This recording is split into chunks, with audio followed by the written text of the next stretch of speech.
Se você conseguir consertar este carro, ele é seu. A frase ecoou pelo pátio da empresa como um trovão, seguida por gargalhadas cruéis. Reginaldo Meireles, empresário milionário, acabara de fazer uma aposta que considerava impossível com seu próprio faxineiro. O homem de uniforme azul e quase 60 anos estava ali, parado diante de um carro que havia derrotado os melhores mecânicos da cidade. Ninguém imaginava que aquele momento mudaria tudo para sempre. O que aconteceu a seguir, ninguém esperava. A empresa Meireles em Associados ocupava um prédio imponente no centro da cidade, com seus vidros espelhados, refletindo o sucesso de 3 décadas de negócios. Reginaldo Meireles, aos 52 anos, era conhecido não apenas por sua fortuna, mas também por sua paixão obsessiva por carros antigos. Sua coleção particular, guardada em uma garagem climatizada nos fundos da empresa, valia mais do que muitas pessoas ganhariam em várias vidas. Naquela manhã de terça-feira, um caminhão guincho parou em frente ao prédio. Funcionários, curiosos, se aproximaram das janelas para ver o que estava sendo descarregado. Era um Chevrolet Camaro, 1969, cor laranja com listras pretas, que mesmo coberto de poeira ainda mostrava sinais da beleza que um dia possuiu. Reginaldo supervisionava pessoalmente o descarregamento, seus olhos brilhando com a satisfação de quem acabara de adquirir mais uma peça para sua coleção. "Cuidado com a tinta!" gritou ele para os funcionários do guincho. "Este carro vale mais do que o salário de vocês em 10 anos!" A frase foi dita com aquela arrogância natural que caracterizava o empresário, um homem que nunca precisou se preocupar com dinheiro e que via as pessoas ao seu redor como peças substituíveis em sua engrenagem de lucro. O Camaro foi cuidadosamente posicionado na garagem, ao lado de outros clássicos. Um Mustang 1967, um Corvette 1963 e um Dodge Charger 1970. Cada um deles funcionava perfeitamente, resultado de anos de manutenção meticulosa. Mas este novo exemplar seria diferente. Reginaldo sabia que havia problemas mecânicos, mas acreditava que sua equipe de mecânicos especializados resolveria tudo rapidamente. A primeira tentativa de dar partida no motor foi um fracasso completo. O som que saiu do capô não era o rugido poderoso de um V8, mas sim um gemido fraco e irregular. Reginaldo franzira o senho, mas não se preocupou. Afinal, tinha dinheiro suficiente para consertar qualquer problema. Nos dias seguintes, a garagem se transformou em um verdadeiro campo de batalha. Mecânicos especializados em carros antigos se revezavam, cada um tentando descobrir o que estava errado. O primeiro disse que era problema no sistema de ignição. Trocaram velas, cabos, distribuidor, nada. O segundo afirmou categoricamente que era o carburador. Desmontaram, limparam, ajustaram. O carro continuava morto. Uma semana se passou, depois 2. Reginaldo estava ficando impaciente. Havia gasto uma fortuna em peças e mão de obra especializada, mas o Camaro permanecia tão inerte quanto uma escultura. A cada novo diagnóstico, sua irritação crescia. "Incompetentes!" gritava ele. "Pago uma fortuna para vocês e não conseguem consertar um carro." Enquanto isso, nos corredores da empresa, João Silva continuava sua rotina diária. Às 6 da manhã, ele chegava pontualmente, vestia seu uniforme azul e começava a limpeza. Primeiro andar, segundo andar, banheiros, salas de reunião, depois o pátio, as áreas externas e, por fim, a garagem dos carros antigos. Era sempre o último lugar que ele limpava, e também o que mais gostava. João tinha 58 anos, cabelos grisalhos e um rosto marcado pelo tempo e pelo trabalho. Suas mãos, calejadas e fortes, seguravam a vassoura com a mesma precisão com que um artista segura o pincel. Ele trabalhava há 15 anos na empresa, desde que Reginaldo herdara o negócio do pai. 15 anos de "bom dia, seu João", educados, mas distantes. 15 anos sendo tratado como parte da mobília. Ninguém na empresa sabia muito sobre a vida de João. Ele chegava, trabalhava em silêncio e ia embora. Não participava das conversas. No refeitório, não se metia em fofocas. Era um homem discreto, quase invisível, que fazia seu trabalho com dedicação e nunca causava problemas. Para Reginaldo e a maioria dos funcionários, João era apenas mais um empregado, facilmente substituível. Mas quando João entrava na garagem para limpá-la, algo mudava em seu olhar. Seus olhos percorriam cada carro com uma atenção que ia além da simples limpeza. Ele observava detalhes que outros não notavam: a posição dos retrovisores, o desgaste dos pneus, pequenos sinais que contavam a história de cada veículo. E quando chegava perto do Camaro problemático, João parava por alguns segundos a mais, como se estivesse ouvindo algo que apenas ele podia perceber. Os mecânicos especializados continuaram chegando, cada um mais caro que o anterior, cada um mais confiante em suas teorias. É o sistema de combustível, disse um. Problemas na bomba de gasolina, afirmou o outro. Deficiência na compressão dos cilindros, diagnosticou o terceiro. As peças se acumulavam, as horas de trabalho eram cobradas, mas o resultado permanecia o mesmo. O Camaro não funcionava. Reginaldo estava furioso. Havia gastado mais dinheiro tentando consertar o carro do que havia pago por ele. Sua coleção perfeita estava sendo manchada por aquela máquina teimosa que se recusava a funcionar. "Este carro vai me deixar louco", gritou ele durante uma reunião, batendo o punho na mesa. "Já trouxe os melhores mecânicos da região e ninguém consegue fazer essa droga funcionar." Foi nesse momento que João, que estava limpando o corredor do lado de fora da sala de reuniões, parou o que estava fazendo. Ele havia trabalhado em silêncio durante todos esses dias, observando os mecânicos irem e virem, ouvindo as teorias e vendo as tentativas frustradas. Algo dentro dele se agitou, uma sensação familiar que há muito tempo ele havia enterrado. João Silva não era apenas um faxineiro. Era um homem com uma história que ele preferia manter guardada, como uma fotografia antiga guardada numa gaveta trancada. Cada manhã, ao vestir o uniforme azul, ele deixava para trás não apenas suas roupas civis, mas também pedaços de si mesmo que poucos conheciam. Nascido em uma família humilde na periferia da cidade, João cresceu cercado por motores. Seu pai, Severino Silva, era mecânico de uma pequena oficina no bairro. E desde menino, João passava as tardes ajudando, observando cada movimento, cada ferramenta, cada som que um motor podia fazer. Aos 10 anos, já sabia a diferença entre o ronco de um motor bem ajustado e o gemido de um que precisava de cuidados. "Menino, motor é como gente", dizia seu pai, as mãos sujas de graxa. "Você tem que saber escutar o que ele está tentando dizer." João aprendia não apenas com as palavras, mas com os olhos, observando como o pai tocava as peças com delicadeza, como se fossem seres vivos. Havia uma conexão ali, um entendimento que ia além do conhecimento técnico. Aos 15 anos, João já era conhecido no bairro como um prodígio. Carros que outros mecânicos desistiam chegavam até ele e ele sempre encontrava uma solução. Não era só conhecimento técnico, era uma intuição, uma capacidade de sentir o que estava errado apenas ouvindo o motor funcionar. "O menino tem mão abençoada", diziam os vizinhos. "Ele faz milagre com ferro velho." Mas a vida tinha outros planos para João. Aos 20 anos, quando estava prestes a abrir sua própria oficina, seu pai sofreu um acidente vascular e ficou paralisado. João precisou abandonar seus sonhos para cuidar da família. Trabalhou em fábricas, foi segurança, fez bicos de toda espécie. A mecânica ficou para trás, como um talento adormecido.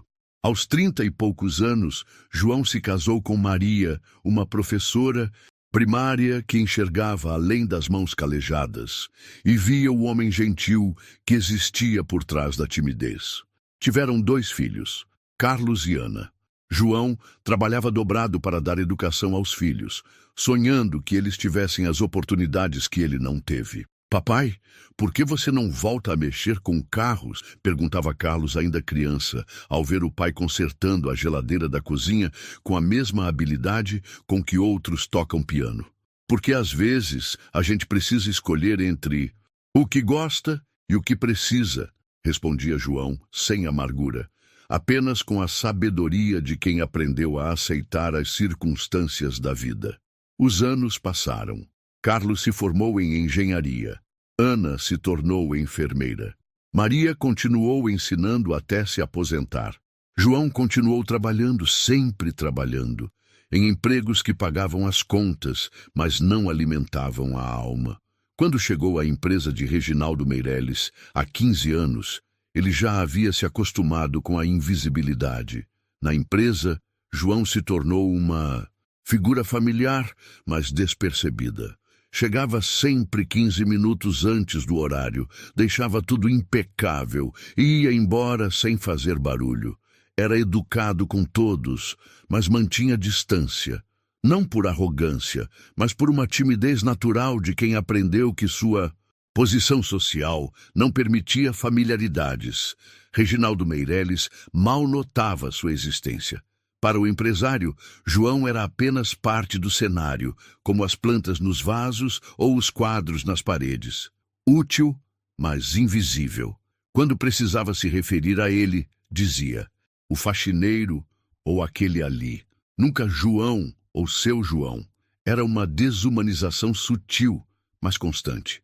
Os outros funcionários tratavam João com educação cordial, mas distante.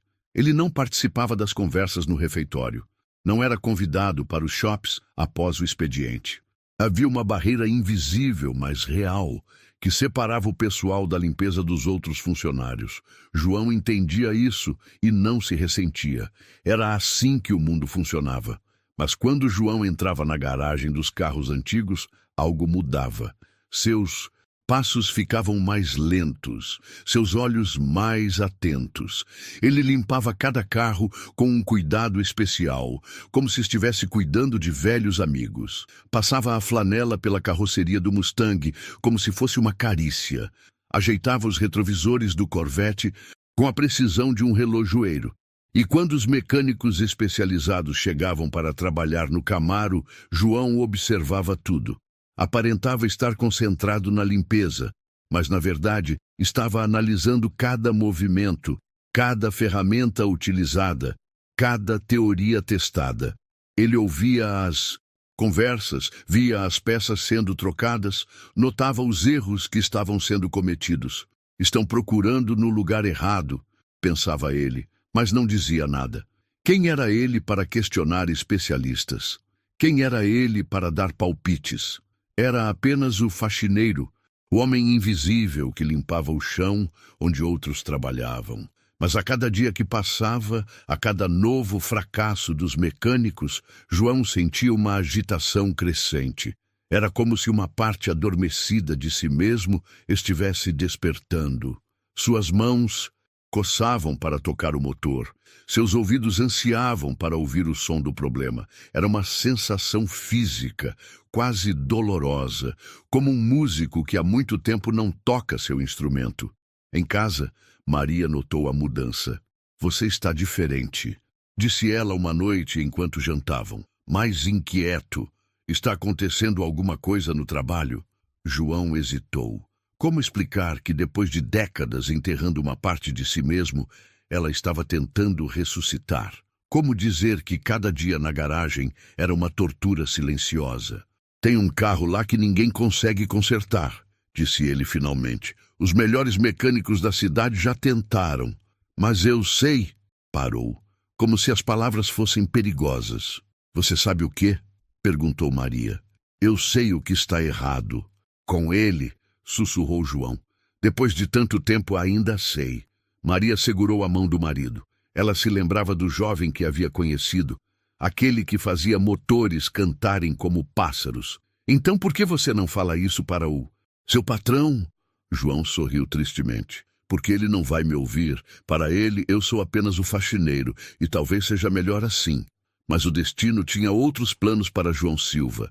Na manhã seguinte, enquanto limpava a garagem, ele ouviu Reginaldo gritando ao telefone: "Não me importa quanto custe, tragam alguém que entenda de verdade de carros antigos.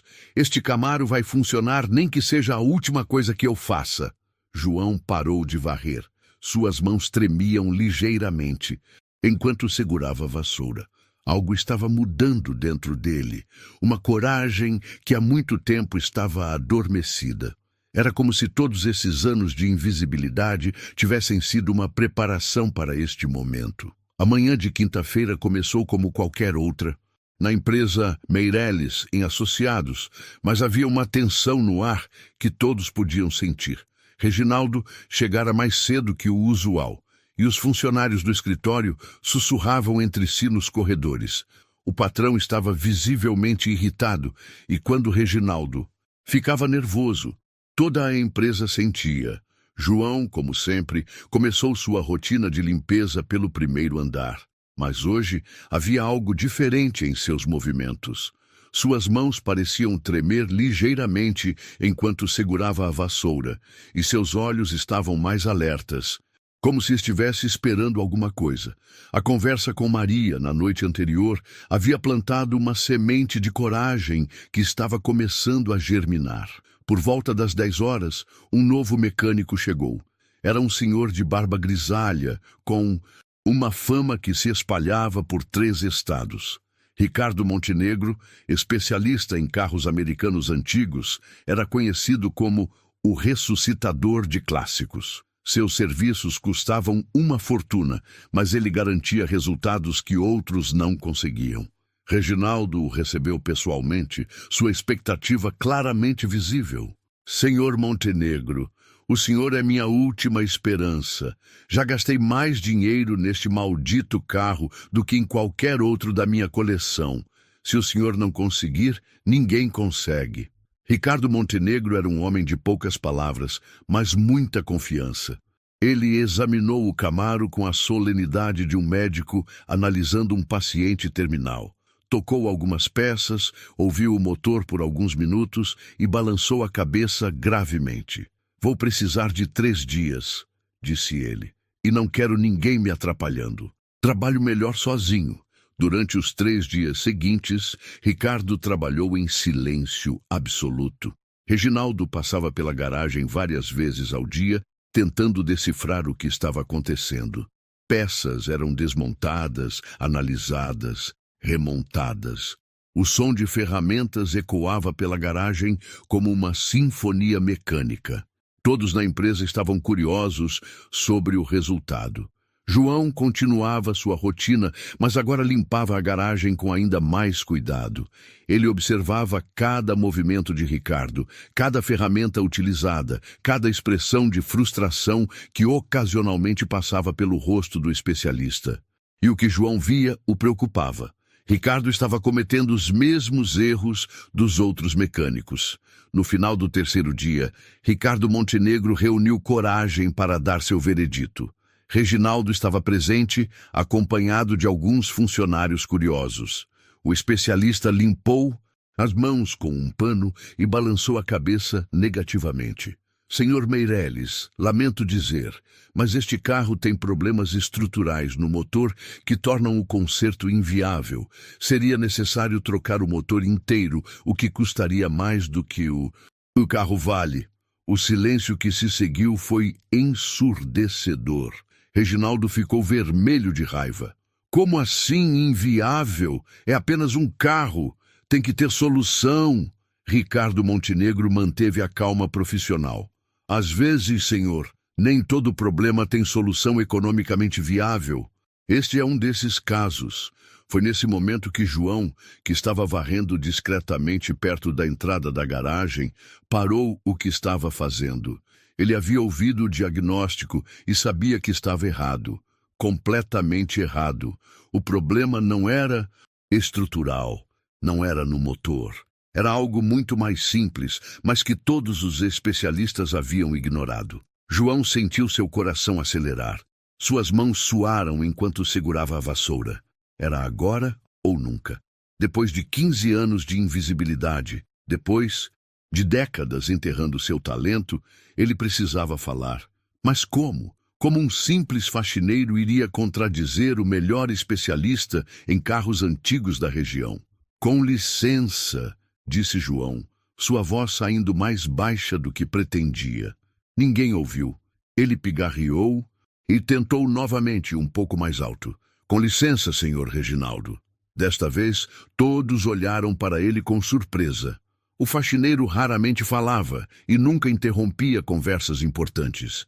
Reginaldo franziu o senho, claramente irritado com a interrupção. O que é, João? Não está vendo que estou ocupado? A forma como disse o nome soou mais como um insulto do que um tratamento respeitoso. Ricardo Montenegro olhou para João com aquela expressão que os especialistas reservam para leigos que se metem em assuntos que não entendem. João engoliu em seco. Todos os olhos estavam fixos nele e ele se sentiu como um rato cercado por gatos. Mas a imagem do Camaro parado, derrotado, deu-lhe coragem. Senhor, eu gostaria de dar uma olhada no carro, se o senhor permitir. A reação foi imediata. Ricardo Montenegro soltou uma risada seca. Olhada? Meu amigo, este carro foi examinado pelos melhores mecânicos da cidade. Não é questão de dar uma olhada. Alguns funcionários que haviam se aproximado para ouvir a conversa também sorriram discretamente. A situação parecia absurda. Reginaldo, no entanto, não achou graça. Estava furioso por ter perdido tanto dinheiro e tempo, e agora seu faxineiro estava sugerindo que sabia mais do que os especialistas. João, você está brincando comigo? Você é faxineiro. O que você entende de carros? A pergunta saiu carregada de desprezo e incredulidade. Eu entendo um pouco, senhor, respondeu João, sua voz ganhando firmeza. Trabalhei com carros no passado. Sei que pode parecer estranho, mas eu tenho uma teoria sobre o que pode estar errado. Ele respirou fundo antes de continuar. Posso estar errado, mas não custaria nada deixar eu tentar. Ricardo Montenegro balançou a cabeça com desdém. Senhor Meireles, não quero ser desrespeitoso, mas isto está virando circo. Carros antigos não são brinquedos. Precisam de conhecimento técnico especializado, não de teorias de amador. A palavra amador foi pronunciada com especial desdém. Reginaldo olhou para João com uma expressão que misturava irritação e diversão cruel. Uma ideia perversa começou a se formar em sua mente. Aqui estava uma oportunidade perfeita para colocar seu funcionário no devido lugar, na frente de todos. Seria uma lição pública sobre hierarquia e conhecimento. Você sabe o que, João? Disse Reginaldo, um sorriso malicioso aparecendo em seus lábios. Vou fazer uma aposta com você. Se você conseguir fazer este carro funcionar, eu dou ele para você. Isso mesmo, você ouviu direito, um Camaro 1969 original, avaliado em mais de R$ 100.000, será seu. Ele fez uma pausa dramática. Mas se você não conseguir, você paga do seu próprio bolso metade do que já gastei com os mecânicos. O silêncio que se seguiu foi mortal. Todos sabiam que João não tinha condições de pagar uma quantia dessas. Era uma aposta cruel, desenhada para humilhar. Ricardo Montenegro olhou para Reginaldo com desaprovação, mas não disse nada. Alguns funcionários baixaram os olhos, constrangidos com a situação.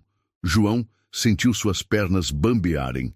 Metade do que Reginaldo havia gasto significava pelo menos R$ 50.000.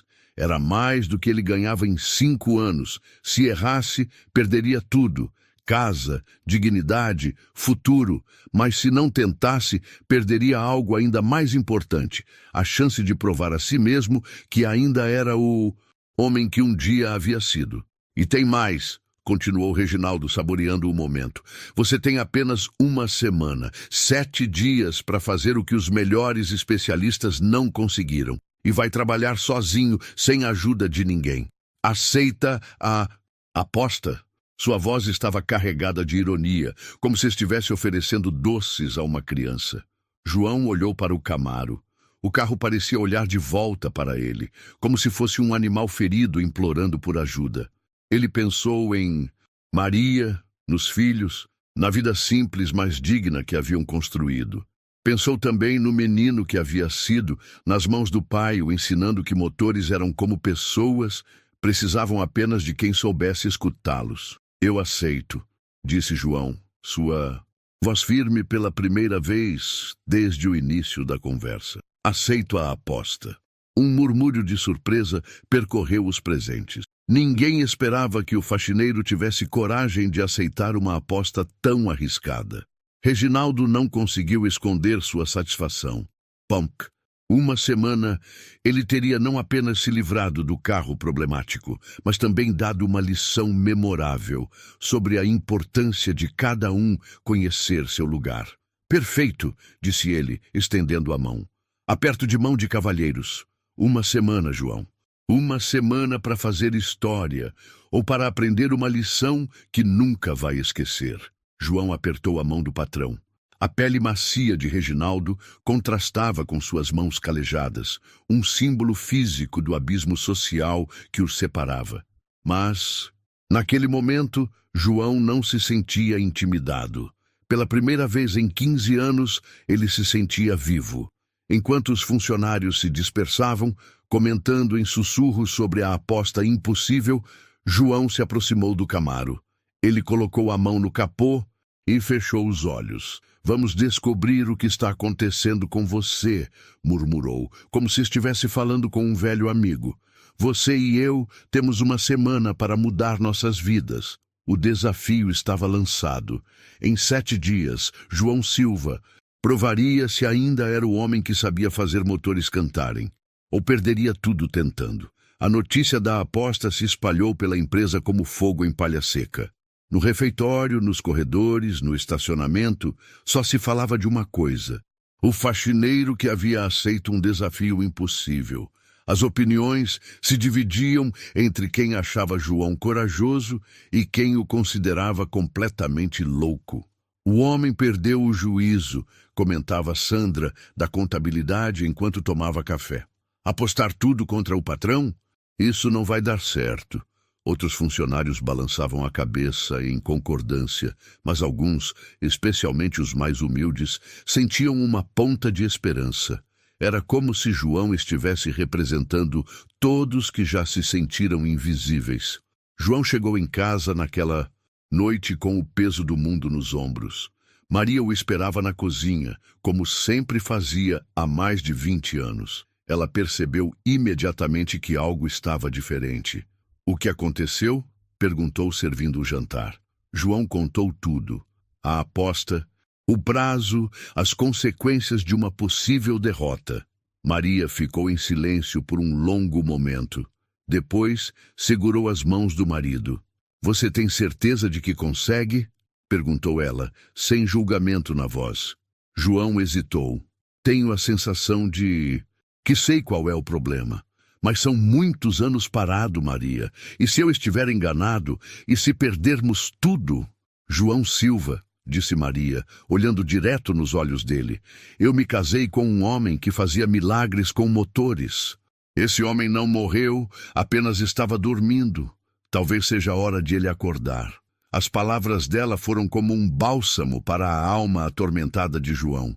Pela primeira vez desde a aposta, ele se sentiu realmente confiante. Na manhã seguinte, João chegou mais cedo que o usual. A empresa estava vazia, apenas os guardas noturnos terminando seu turno. Ele foi direto para a garagem, onde o Camaro o esperava como um enigma silencioso. João caminhou ao redor do carro, observando cada detalhe que havia notado durante essas semanas de limpeza. Bom dia, velho amigo, sussurrou ele, tocando levemente o capô. Vamos descobrir o que está te incomodando. João abriu o capô e pela primeira vez em décadas se reencontrou com seu elemento natural. O motor V8 estava diante dele, complexo e poderoso, mas também familiar como uma canção da juventude. Ele não tocou em nada no primeiro dia. Apenas observou, escutou, sentiu. Foi como um médico examinando um paciente. procurando sinais que outros haviam perdido. João notou coisas que os especialistas não viram: pequenos vazamentos, conexões frouxas, sinais de que alguém havia mexido em lugares errados. Vocês estavam procurando um dragão onde só havia um gato, murmurou ele, lembrando-se de uma frase que seu pai costumava dizer. Os mecânicos especializados haviam assumido que o problema era complexo, mas João suspeitava que era exatamente o oposto. Durante a hora do almoço, quando a garagem ficava vazia, João começou sua investigação de verdade. Suas mãos, calejadas pelo trabalho de faxineiro, redescobriram a delicadeza necessária para mexer em motores antigos. Era como andar de bicicleta. O corpo lembrava mesmo depois de tanto tempo parado. João começou pelo sistema elétrico, algo que muitos mecânicos deixavam por último. Ele sabia que carros antigos tinham peculiaridades que os modernos especialistas às vezes ignoravam. Com uma lanterna pequena que trouxe de casa, ele examinou cada fio, cada conexão, procurando sinais de corrosão ou mau contato. Foi então que encontrou o primeiro indício. Um fio terra, quase imperceptível, estava mal conectado. Não era algo que causaria falha total, mas poderia interferir no funcionamento geral. João sorriu pela primeira vez desde a aposta. Primeiro sintoma encontrado, disse para si mesmo. Mas ele sabia que não era só isso. O problema era maior, mais sutil. João continuou investigando, usando não apenas os olhos, mas também o ouvido e até mesmo o olfato. Motores antigos tinham cheiros característicos, e algo não estava certo no aroma que vinha do Camaro. No Bruce. Segundo dia, João chegou ainda mais cedo. Trouxe algumas ferramentas básicas de casa, relíquias de sua época de mecânico que Maria havia guardado no sótão. Ver aquelas ferramentas novamente foi emocionante. Cada uma tinha uma história, uma lembrança do tempo em que suas mãos criavam magia com metal e óleo. Foi quando Reginaldo apareceu na garagem, claramente curioso sobre o progresso. Então, João, descobriu qual é o milagre que vai fazer meu carro funcionar? A ironia na voz era evidente, mas João não se deixou abalar. Ainda investigando, senhor. Problemas complexos exigem análise cuidadosa. Reginaldo riu. Complexos? João, os melhores mecânicos da cidade disseram que o problema é estrutural. Você realmente acha que vai encontrar algo que eles não viram? João continuou trabalhando enquanto respondia. Às vezes, senhor, a experiência pode ser uma armadilha. Quando você espera encontrar algo complicado, pode acabar ignorando algo simples. A resposta irritou Reginaldo. Você está querendo dizer que Ricardo Montenegro, um especialista reconhecido, internacionalmente errou? João parou o que estava fazendo e olhou para o patrão. Estou dizendo que todo mundo pode errar, senhor, inclusive eu, mas até descobrir isso, vou continuar tentando. Nos dias seguintes, João desenvolveu uma rotina. Chegava cedo, fazia sua análise do carro, depois cumpria suas obrigações de faxineiro. Durante os intervalos, voltava ao Camaro. Era uma dança delicada entre suas duas identidades, o faxineiro invisível e o mecânico adormecido que estava despertando. Foi no terceiro dia que João fez a descoberta crucial. Ele estava examinando o sistema de combustível quando notou algo estranho. O carburador havia sido mexido recentemente. Ele podia ver pelos riscos nas porcas, mas a regulagem estava completamente errada. Não era apenas errada, era propositalmente errada. João sentiu um frio na barriga. Alguém havia sabotado o carro. Não era incompetência dos mecânicos, era sabotagem deliberada. Mas quem faria isso? E por quê? Ele olhou ao redor da garagem vazia, sentindo-se observado mesmo estando sozinho. A descoberta mudou tudo. Não era apenas uma questão de consertar um carro problemático, mas de desvendar um mistério. João começou a prestar atenção em detalhes que antes ignorava. Quem tinha acesso à garagem? Quem se beneficiaria com o fracasso do conserto? Enquanto isso, Os boatos sobre a aposta chegaram aos ouvidos de pessoas fora da empresa. Antigos conhecidos de João, que sabiam de seu passado como mecânico prodígio, começaram a procurá-lo. João, ouvi dizer que você voltou a mexer com carros, disse seu Antônio, antigo vizinho. Sempre soube que esse talento ia voltar um dia. Essas conversas fizeram João lembrar de quem ele realmente era. Durante 15 anos, ele havia se escondido atrás do uniforme de faxineiro, mas agora estava redescobrindo sua verdadeira identidade. Era como se estivesse tirando uma máscara que usara por tempo demais. No quarto dia, João teve uma revelação. Ele estava organizando as peças que os outros mecânicos haviam trocado quando percebeu um padrão. Todas as peças novas eram desnecessárias. O carro não precisava de peças novas, precisava apenas de ajustes.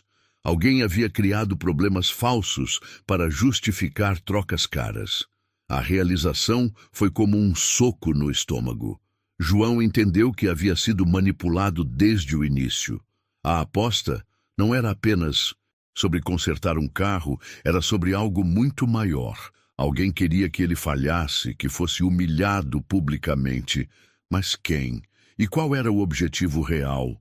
João decidiu não confrontar ninguém ainda. Precisava de mais evidências, mais certezas. Mas uma coisa estava clara. Ele não estava apenas lutando contra um motor defeituoso. Estava lutando contra uma conspiração. E isso tornava a aposta muito mais perigosa do que havia imaginado. Naquela noite, João contou suas suspeitas para Maria. Ela ouviu tudo, em silêncio. Depois disse algo que o surpreendeu. João, talvez isso não seja só sobre o carro. Talvez seja sobre você provar que vale mais do que eles pensam. As palavras dela ecoaram na mente de João até tarde da noite. No quinto dia, com apenas 2 dias restantes, João sabia que precisava agir. Tinha identificado o problema real, descoberto a sabotagem, mas ainda precisava provar tudo. E, mais importante, precisava fazer o Camaro funcionar, não apenas para ganhar a aposta, mas para recuperar a dignidade que havia perdido há tanto tempo. O quinto dia amanheceu diferente. João acordou antes do despertador, uma energia estranha correndo pelas suas veias. Maria já estava na cozinha, preparando um café mais forte. Hoje é o dia, não é? Perguntou ela. João assentiu.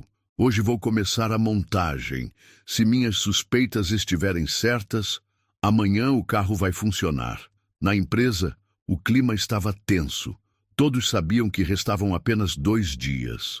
Os funcionários observavam João com curiosidade e preocupação. Alguns torciam secretamente por ele, outros já lamentavam sua queda inevitável. Reginaldo chegou ansioso para verificar o progresso. João, espero que tenha um plano para os próximos 2 dias, disse ele, ironia misturada com nervosismo. Tenho. Sim, senhor, respondeu João. Na verdade, descobri coisas interessantes sobre seu carro. Descobri que este carro foi sabotado, senhor Reginaldo. Alguém alterou propositalmente as regulagens para que ele não funcionasse. O silêncio foi denso. Reginaldo ficou visivelmente desconfortável. Sabotado, isso é uma acusação muito séria, João. A conversa foi interrompida por Ricardo Montenegro. Pensei que você já tivesse desistido, disse ele desdenhosamente. João sorriu. Na verdade, descobri que alguém tornou a máquina mais complicada do que deveria ser. João mostrou como as regulagens estavam propositalmente erradas. Ricardo ficou vermelho. Você está querendo me ensinar como fazer meu trabalho? João manteve a calma. Apenas mostrando fatos. O que cada um faz com esses fatos é escolha pessoal. Reginaldo estava nervoso. João, você tem 1 dia e meio. Foque nisso e pare de procurar culpados. Naquela tarde, João percebeu que estava sendo observado. Funcionários passavam pela garagem com mais frequência, sempre com desculpas para espiar. Dr. Fernandes passou 3 vezes na mesma hora. Alguma coisa posso ajudar? Perguntou João. O contador ficou sem graça. Só curiosidade. Nunca vi um faxineiro mexendo em carros assim. João investigou durante o almoço. No escritório de contabilidade, viu orçamentos de mecânicos sobre a mesa, incluindo alguns que não havia visto antes. Percebeu que havia algo maior em jogo. Os gastos com o Camaro eram parte de um esquema mais complexo. No sexto dia, João encontrou uma surpresa. Alguém havia mexido em suas ferramentas durante a noite. Peças estavam fora do lugar e seu esquema elétrico havia desaparecido. Tentando me atrapalhar não vai funcionar, murmurou João. Ele havia memorizado cada detalhe. João trabalhou com precisão cirúrgica. Cada movimento era calculado, cada ajuste pensado. Ele não estava apenas consertando um carro, estava provando décadas de conhecimento. Suas mãos se moviam com graça de um pianista executando uma sinfonia. Por volta das 3 da tarde, João fez o último ajuste. O motor estava pronto, todas as conexões verificadas. Mas ele não tentou dar partida ainda. Queria esperar até todos pudessem testemunhar o resultado. Reginaldo apareceu nervoso. João, você tem até às 5 horas.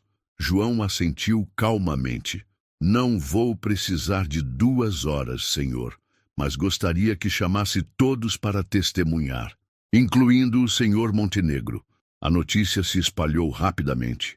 Funcionários se reuniram na garagem. Ricardo Montenegro chegou cético, esperando presenciar um fracasso. Dr. Fernandes também estava presente, suas mãos tremendo. João se posicionou ao lado do Camaro. Suas roupas estavam sujas de graxa, mas havia dignidade em sua postura que ninguém havia visto antes. Ele não era mais o faxineiro invisível. Era um artesão prestes a apresentar sua obra-prima. Antes de tentar ligar o carro, disse João, gostaria de explicar o que encontrei. Este carro não tinha problemas estruturais, tinha problemas propositalmente criados. Alguém sabotou este veículo para que parecesse impossível de consertar. Um murmúrio percorreu a multidão. As evidências estão todas aqui. Regulagens alteradas, conexões afrouxadas, problemas criados para justificar gastos desnecessários. Alguém estava ganhando muito dinheiro com este carro impossível. Ricardo Montenegro estava desconfortável. Essas são acusações muito sérias. Você pode provar isso? João sorriu. Posso, mas primeiro vou provar que o carro funciona perfeitamente. João entrou no Camaro. O silêncio era absoluto. Todos prenderam a respiração. Ele inseriu a chave na ignição, fez uma breve oração silenciosa e girou. O motor rugiu para a vida. O som do motor V8 do Camaro ecoou pela garagem como um trovão poderoso e harmonioso. Era um rugido que falava de potência controlada, de décadas de engenharia americana funcionando em perfeita sintonia. Mas mais do que isso, era o som da vindicação, da justiça sendo feita, de um homem provando que ainda era capaz de fazer milagres. O silêncio que se seguiu foi ainda mais impressionante que o rugido do motor. 50 pessoas presentes na garagem ficaram paralisadas, processando o que acabavam de presenciar. O carro que havia derrotado os melhores especialistas da região estava funcionando perfeitamente, nas mãos de um faxineiro de 58 anos. João manteve o motor ligado por alguns segundos, saboreando o som que não ouvia há décadas. Depois, desligou o carro e saiu, suas pernas tremendo ligeiramente pela emoção. Ele havia feito. Há 15 anos de invisibilidade, havia provado que o talento verdadeiro nunca morre, apenas fica adormecido. Ricardo Montenegro foi o primeiro a quebrar o silêncio. Seu rosto estava vermelho de raiva e constrangimento. Isso é impossível. Eu examinei este carro pessoalmente. Havia problemas estruturais. Sua voz saiu mais alta que pretendia, revelando o desespero de quem via sua reputação desmoronando. João se aproximou dele calmamente. Senhor Montenegro, o senhor examinou um carro sabotado, e quando o senhor consertou, na verdade piorou. alguns problemas e criou outros. João apontou para o motor. Quer que eu mostre exatamente o que o senhor fez de errado? A oferta foi como um tapa na cara do especialista. Ricardo olhou ao redor, vendo todos os olhos fixos nele, esperando uma resposta. Você está insinuando que eu sabotei o carro? João balançou a cabeça. Não estou insinuando nada. Estou afirmando. O senhor foi pago para sabotar este carro e declarar que era impossível de consertar. Reginaldo tentou intervir, mas sua voz saiu trêmula.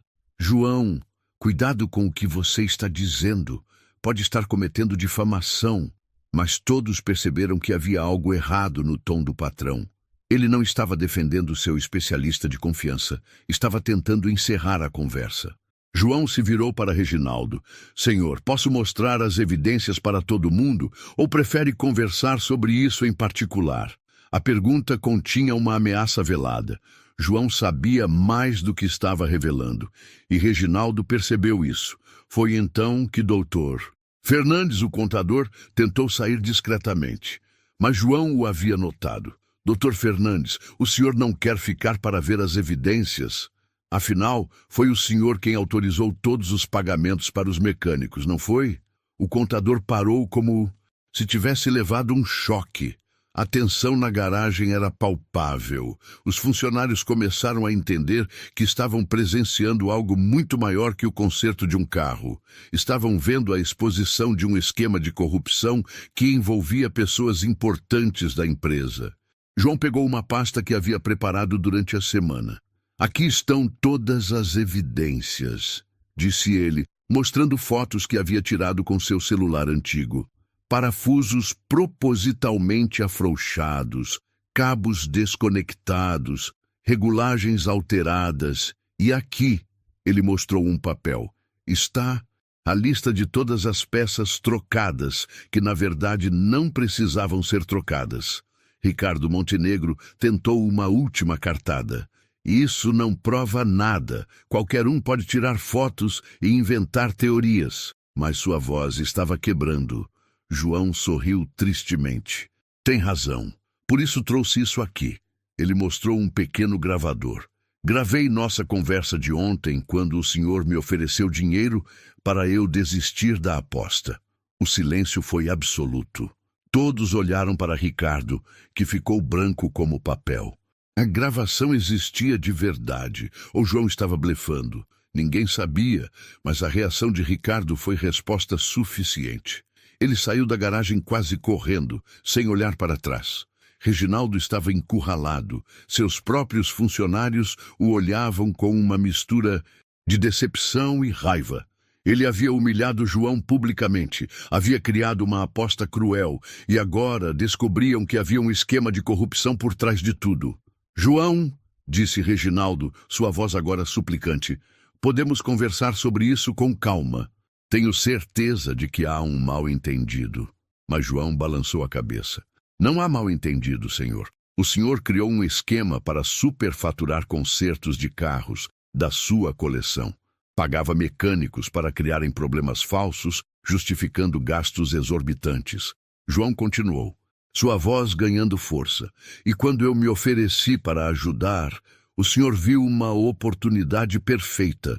Se eu falhasse, seria humilhado publicamente e o senhor teria uma desculpa para se livrar de um funcionário que talvez soubesse demais. Se eu conseguisse, o senhor perderia apenas um carro, mas manteria o esquema funcionando. A acusação era devastadora e todos perceberam que fazia sentido. Reginaldo tentou negar, mas suas palavras soaram fracas e não convincentes. Os funcionários começaram a sussurrar entre si, processando as revelações. Foi então que Maria apareceu na garagem. João havia pedido para ela vir buscar as chaves do carro, seu carro agora. Ela estava elegante, com o vestido que usava em ocasiões especiais. Ao vê-la, João sentiu uma onda de orgulho e gratidão. Maria, disse ele, sua voz emocionada, venha conhecer nosso carro novo. A frase causou um impacto emocional em todos os presentes. Depois de décadas trabalhando para outros, João finalmente tinha algo próprio, conquistado com seu talento e coragem. Maria se aproximou do Camaro com lágrimas nos olhos. Ela havia conhecido o jovem mecânico prodígio, havia visto esse homem se esconder por anos atrás do uniforme de faxineiro, e agora o via recuperar sua dignidade. "Você conseguiu", sussurrou ela. "Eu sempre soube que conseguiria." Reginaldo, vendo que havia perdido completamente o controle da situação, tentou uma última jogada. "João, vamos fazer um acordo. Você fica com o carro, mas esquecemos todo esse assunto das irregularidades." Era uma admissão de culpa disfarçada de proposta. João olhou para o ex-patrão. "Senhor Reginaldo, eu vou ficar com o carro porque ganhei a aposta limpa e honestamente. Quanto às irregularidades, isso não é mais um assunto entre nós dois. É um assunto para as autoridades competentes." A resposta mostrou que João não era mais o funcionário submisso de antes. Os funcionários começaram a aplaudir, primeiro timidamente, depois com mais força. Era um aplauso para João, mas também um protesto contra anos de humilhação e desrespeito. Eles haviam encontrado em João um símbolo de resistência, prova de que talento e dignidade podem superar preconceito e arrogância. Sandra, da contabilidade, que havia criticado João no início, se aproximou dele. "Senhor João, eu peço desculpas. Não sabíamos quem o senhor realmente era." João sorriu gentilmente. "Não se preocupe, Sandra. Eu mesmo havia esquecido quem era. Às vezes precisamos de um desafio para lembrar do que somos capazes." Dr. Fernandes, vendo que seria inevitavelmente envolvido no escândalo, tentou sair novamente. Mas alguns funcionários bloquearam sua saída. A cumplicidade no esquema estava ficando clara para todos, e ninguém queria deixar os culpados escaparem. João se virou para todos os presentes. "Pessoal, obrigado pelo apoio, mas agora preciso levar minha esposa para dar uma volta no nosso carro novo." Ele fez uma pausa, olhando diretamente para Reginaldo. "E amanhã vou procurar um advogado para discutir algumas questões legais." A ameaça era clara. João não iria apenas aceitar o carro e esquecer o resto. Ele havia descoberto um esquema de corrupção e pretendia levá-lo até as últimas consequências. Reginaldo entendeu que sua vida estava prestes a mudar drasticamente. João ajudou Maria a entrar no Camaro. Quando ele ligou o motor novamente, o rugido soou ainda mais doce. Era o som da vitória, da justiça, da dignidade recuperada. Enquanto saíam da garagem, os funcionários continuavam aplaudindo. Pela primeira vez em 15 anos, João Silva não era mais invisível. Ele era o homem que havia derrotado a arrogância com talento, que havia vencido o preconceito com competência, que havia transformado uma humilhação pública em uma vitória épica. O faxineiro havia se tornado herói, e sua história seria contada por muito tempo, na empresa Meirelles em Associados. 3 meses depois daquele dia que mudou tudo, a história de João Silva havia se espalhado muito além dos muros da empresa Meirelles em Associados. O vídeo que um funcionário gravou com o celular, mostrando o momento em que o Camaro rugiu para a vida, viralizou nas redes sociais. Milhões de pessoas assistiram ao faxineiro de 58 anos humilhando o patrão arrogante e provando que talento não tem prazo de validade. Mas a verdadeira transformação aconteceu nos dias seguintes àquela vitória épica. João não apenas ganhou um carro, ele recuperou sua identidade, sua dignidade e, mais importante, sua autoestima. O homem que por 15 anos havia caminhado pelos corredores da empresa como uma sombra agora, caminhava de cabeça erguida. Na manhã seguinte à aposta, João chegou na empresa dirigindo o Camaro. O som do motor V8 ecoava pelo estacionamento como um hino de vitória. Funcionários saíam dos prédios para ver o carro funcionando perfeitamente e muitos cumprimentavam João com um respeito que ele nunca havia recebido antes. Reginaldo Meirelles não apareceu naquele dia, nem no seguinte. Na verdade, ele havia saído da cidade às pressas, tentando escapar das consequências de suas ações. Dr. Fernandes, O contador havia sido preso na mesma noite, depois que uma investigação policial encontrou evidências do esquema de superfaturamento. O castelo de cartas havia desmoronado completamente. João decidiu não voltar ao trabalho imediatamente. Ele precisava de tempo para processar tudo o que havia acontecido. Passou os primeiros dias levando Maria para passeios no Camaro, visitando lugares que nunca haviam conhecido por falta de dinheiro ou tempo. Era como se estivessem redescobrindo não apenas o mundo, mas também um ao outro. "Você está diferente", disse Maria durante um dos passeios, o vento bagunçando seus cabelos grisalhos. Mais confiante, como se tivesse reencontrado uma parte de si mesmo que estava perdida. João sorriu, suas mãos firmes no volante, porque foi exatamente isso que aconteceu. Eu havia esquecido quem era antes de virar apenas o faxineiro. A notícia do escândalo se espalhou rapidamente pelo meio empresarial da cidade. Reginaldo Meireles, que por anos havia sido respeitado como empresário bem-sucedido, agora era visto como símbolo de arrogância e corrupção. Sua empresa enfrentava uma crise de credibilidade que ameaçava sua sobrevivência. Foi então que algo inesperado aconteceu. Os próprios funcionários da empresa se organizaram e procuraram João. Sandra, da contabilidade, que havia assumido temporariamente a gestão financeira, foi escolhida como porta-voz do grupo. "Senhor João", disse ela, visivelmente emocionada, "nós gostaríamos de fazer uma proposta. A empresa está em crise, mas ainda tem valor. Os funcionários se organizaram e queremos comprar a empresa do senhor Reginaldo. E gostaríamos que o senhor fosse nosso sócio principal e diretor-geral."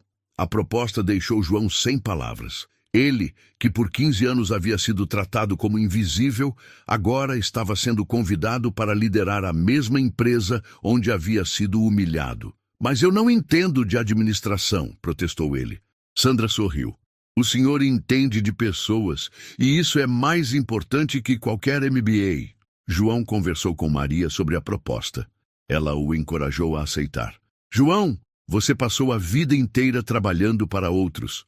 Agora é sua chance de trabalhar para si mesmo e para pessoas que o respeitam." A sabedoria de Maria, como sempre, mostrou o caminho. A transformação da empresa foi gradual, mas profunda. João implementou uma política de respeito mútuo, onde todos os funcionários, independente da função, eram tratados com dignidade. Não havia mais diferença entre pessoal da limpeza e pessoal do escritório. Todos eram simplesmente funcionários. Ele também criou um programa de capacitação onde funcionários podiam aprender novas habilidades. "Todo mundo tem talentos escondidos", dizia João. "Só precisamos dar oportunidade para eles aparecerem." Vários funcionários descobriram habilidades que nem sabiam que possuíam. A garagem de carros antigos foi transformada em um centro de restauração profissional. João contratou jovens mecânicos e os ensinou não apenas técnicas, mas também a paixão pelo trabalho bem feito. "Motor é como gente", repetia a frase de seu pai. "Você tem que saber escutar o que ele está tentando dizer." Ricardo Montenegro tentou processar João por difamação, mas as evidências contra ele eram esmagadoras. Outros clientes começaram a aparecer com denúncias similares. O especialista, que havia construído uma carreira baseada em fraudes, viu sua reputação completamente destruída. 6 meses depois da aposta, a empresa, agora rebatizada de Silva em Associados, estava prosperando como nunca. A história de João havia atraído clientes que buscavam uma empresa com valores sólidos. "Prefiro trabalhar com gente honesta", dizia Dona Carmen, uma cliente que havia deixado sua antiga contabilidade para trabalhar com João. Mas a maior transformação aconteceu na vida pessoal de João. Seus filhos, Carlos e Ana, que sempre haviam sido orgulhosos do pai, agora o viam com uma admiração ainda maior. "Papai, você virou herói", disse Ana durante um almoço de domingo. "Sempre fui herói para vocês", respondeu João. A diferença é que agora eu também me sinto um. João decidiu usar sua nova posição para ajudar outros trabalhadores invisíveis. Criou um fundo para dar bolsas de estudo para filhos de funcionários da limpeza. Organizou cursos profissionalizantes gratuitos. Sua empresa se tornou modelo de responsabilidade social. A história chegou aos jornais locais, depois nacionais. João foi convidado para dar palestras sobre superação e valorização do trabalhador. O talento não tem idade, cor ou classe social, dizia ele nas palestras. Tem apenas que ter oportunidade para aparecer. Um ano depois da aposta, João estava em seu escritório. Sim, ele tinha um escritório agora, com vista para a garagem onde tudo começou, quando recebeu uma visita inesperada. Era um jovem de cerca de 20 anos, tímido e nervoso. Senhor João, meu nome é Pedro. Eu trabalho como office boy numa empresa aqui perto, mas meu sonho é mexer com carros. Vi sua história na internet e... Será que o senhor poderia me dar uma chance? João sorriu, lembrando-se de si mesmo na juventude. Claro, Pedro, mas me diga uma coisa. Você tem certeza de que é isso que quer? Porque talento sem dedicação não leva a lugar nenhum. O jovem assentiu energicamente. Tenho certeza, senhor. Desde criança eu desmonto e monto tudo que encontro pela frente. João contratou Pedro como aprendiz. 6 meses depois, o jovem já estava restaurando carros com a habilidade de um veterano. Você tem dom, disse João para ele. Agora só precisa de experiência. Era o ciclo se repetindo, um mestre passando conhecimento para um discípulo. Durante uma das restaurações, Pedro encontrou um problema complexo num motor antigo. Ele tentou resolver sozinho, mas não conseguiu. Procurou João, que analisou a situação e sorriu. Vou te ensinar um segredo que meu pai me ensinou. Quando você não conseguir entender o que um motor está dizendo, pare de pensar e comece a sentir. João colocou a mão no motor e fechou os olhos. Escute, não é só o som, é a vibração, o cheiro, a temperatura. O motor está tentando te contar uma história.